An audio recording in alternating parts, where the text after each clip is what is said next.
When you think of medieval Europe, the Dark Ages, what pops into your head? Probably knights, a lot of disease, maybe some famine, right? And look, there's some truth to that, but let's be honest, that reputation is incredibly one-sided.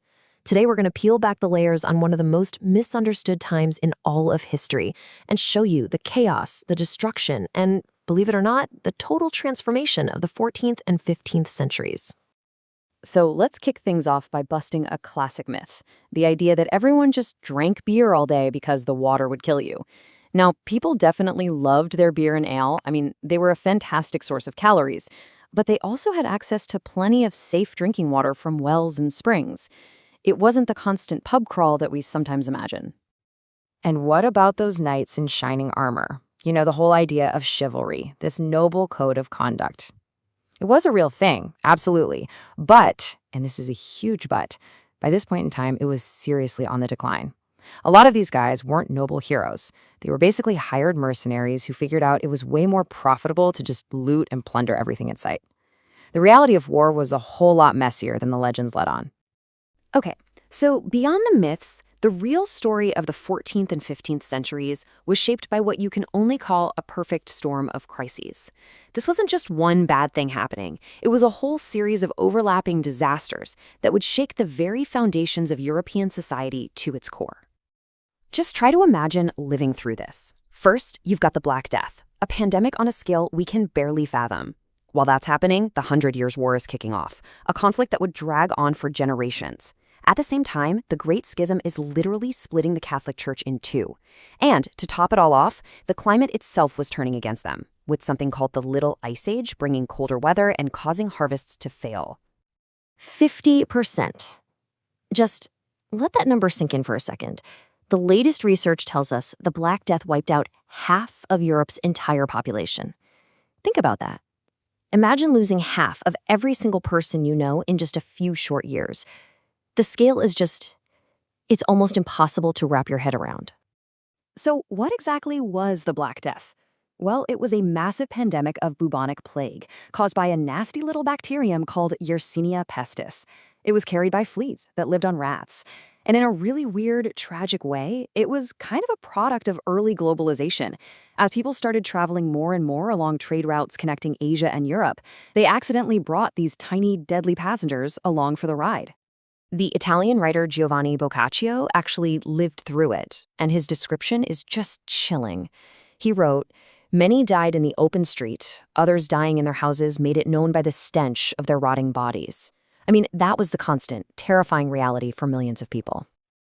And as if a continent-killing plague wasn't enough, Europe was also busy tearing itself apart.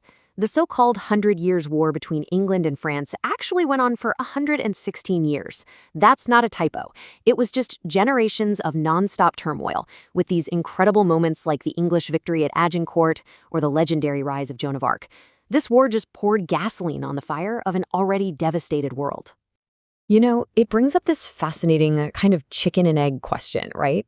Does war create instability, or does all the instability from famine and disease make war more likely?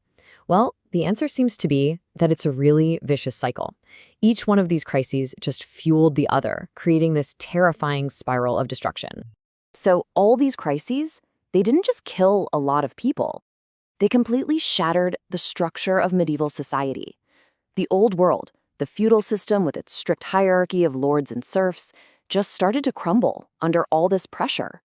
Okay, so think about it like this. Before the Black Death, Europe had a huge population. And with this massive supply of workers, the value of any one person's labor was incredibly low. This is why you had serfdom, where most people were legally tied to the land they worked, with almost no rights or other options. But after the plague, everything flipped. Suddenly, with half the people gone, there was a massive labor shortage. And this is the key. Workers were now rare, which meant their labor was suddenly incredibly valuable. For the first time, peasants actually had some leverage. And that shift, that one change, eventually led to the end of serfdom in most of Western Europe. Meanwhile, the other great pillar of society, the Catholic Church, was having a total, and I mean total, meltdown. It all started when a French king literally kidnapped the Pope. Then the entire papacy got moved to France. Soon enough, you had rival popes, one in Rome and one in Avignon. And then, you can't make this up, for a while, there was a third pope. This whole chaotic mess, called the Great Schism, just shattered the church's authority and left millions of people wondering who was actually in charge. So, what do you think happens when the traditional powers, the lords and the church, start to crumble? Well, the people rise up. With their labor suddenly worth a fortune and their spiritual leaders in chaos, a completely new power dynamic started bubbling up from the bottom. And we're not talking about quiet little protests. This stuff was explosive. Peasants who now knew their own worth started demanding freedom. And when the nobles said no, they rebelled, like in the English Peasants' Revolt, where they literally sacked castles and killed nobles. In cities like Florence, you had cloth workers called the Ciompi revolting, demanding better pay and fairer taxes.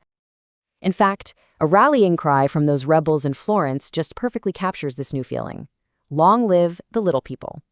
For centuries, the little people had been the silent, powerless base of the whole feudal pyramid. Now, for the first time, they were demanding to be heard. And the shift wasn't just about money and power, it was spiritual too. With the official church leadership in total disarray, new voices for reform started coming from the public. People like Catherine of Siena, a young woman, not a priest, not a bishop, became these incredibly powerful voices demanding change from the clergy. It is so easy to look at all this death and chaos and just see an ending, right? The Dark Ages. But what's truly fascinating is that out of all this rubble, a new world was actually starting to be built.